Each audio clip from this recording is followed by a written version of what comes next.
thank you for coming down from Clovis. Can you give us a little bit of the background for who you are? This is not your first rodeo, but it's your first rodeo in this district. I'm a small business owner from Madera, and my business is in Clovis. I was a former high school history teacher, and this isn't my first rodeo running. I ran last time in the 13th Congressional District. I like to tell people, my house is in the nexus of the universe. I can walk out my front door in a mile, 3 different directions. I'm in 3 different congressional districts. So they really carved up the Central Valley. But I'm excited to run in this race, and I'm the only one in this race that actually got in and decided to stand up and kind of hold Speaker McCarthy accountable, which I think was necessary. I like that you're addressing it right away, the fact that you're in Madera. I know, but your business is in the district. I know that's always a question of contention for where people live. It's not against the rules. We do have 2 congressmen, Republicans close by that don't live in their districts, John Duarte, Tom McClintock, and my business is in the district and I have an interest in it. My business has been broken into 3 times in 3 years in the district.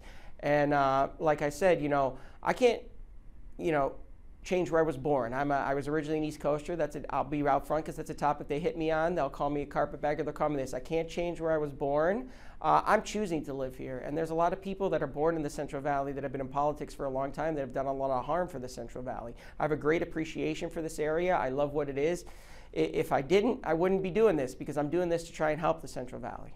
You have your 2 biggest Republican opponents in this race are someone who's served the Valley for some time in California, and then you have another one who serves his county as the sheriff. How do you offer a different perspective being that business owner who's in this district? Well, listen, I always tell people, I feel I'm the only candidate who really offers real change. All of my opponents came out after Speaker McCarthy retired. They're singing Speaker McCarthy's praises.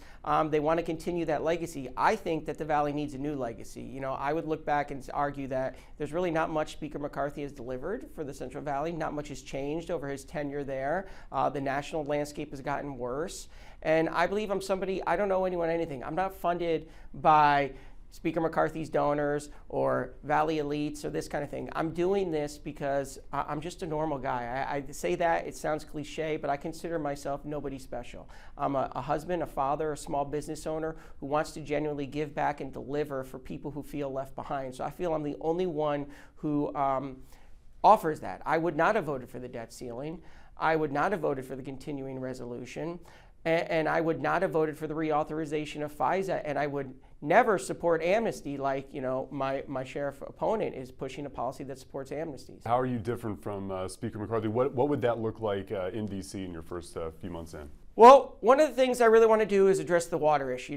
There's a bunch of things I would do differently. I want to say that because that is important to the Central Valley in California. And I think it's incredibly unfortunate that we had our biggest Republican delegation in decades from California, currently in the U.S. House of Representatives, and water wasn't even a top priority. I have a detailed, comprehensive plan to finally bring about a long-term end to this solution. We've been told for years it's a complex issue, it's tough, we got to settle for Band-Aid fixes. I don't believe that's the case. Is it going to be easy to get this plan passed or done? No, but you need someone who's going to be a constant advocate for it. And I actually believe that my out-of-state heritage lineage gives me a different perspective because before I moved out here, I never really understood how important the Central Valley water was. And there's a lot of people around the country that don't. So I have to be that mouthpiece to make sure that people like I used to be understand that this is not a California issue. This is not a Western states issue. This is a United States issue. And I plan to work with President Trump to get that passed. In another way, I also want to root out corruption. I think I'm all for ending the lawmakers from trading stocks, from becoming lobbyists after they leave offices. I'm a proponent of term limits. I'm going to go there to cut spending. And I also believe that we need to scale back our endless war efforts and focus on policies that directly benefit the American people. I'm a small business owner. There's a lot of people struggling. I'm in retail, and I could see it firsthand in the fact that things have been slower than they've ever been in the last few years, and that's because people have less disposable income. How do you change some of those things once you get there? Because we always hear these big proposals, but then once you get there, it can be tough to get that actually passed. Even though if your heart's in the right place and you're putting those drafts in, tends to be a criticism of people who identify with America First or MAGA is the lack of legislation that gets through. Well, listen, I'm not doing it for book deals and for clicks on the internet. I think there are some people in our movement that do a disservice by being a little more flamboyant and verbose and a little less on substance and a lot of talk.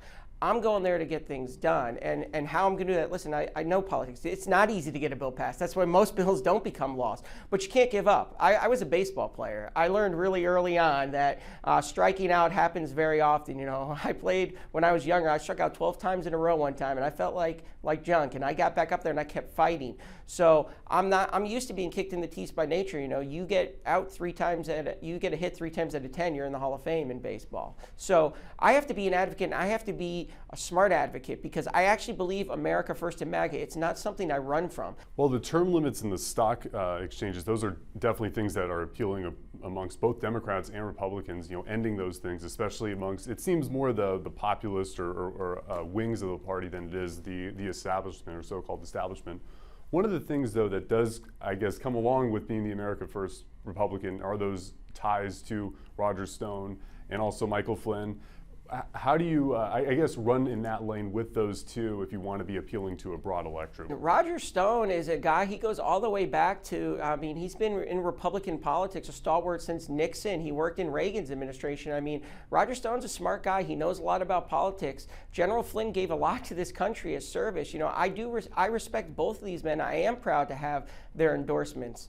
I'm proud to say that I support President Trump. I've never backed away from President Trump, because I believe in the vision and the policies, and those are the things that are going to save this country. To me, it's all about doing what I believe is best for the American people. Thank you so much. Appreciate your time today. No problem. Thanks. Yeah.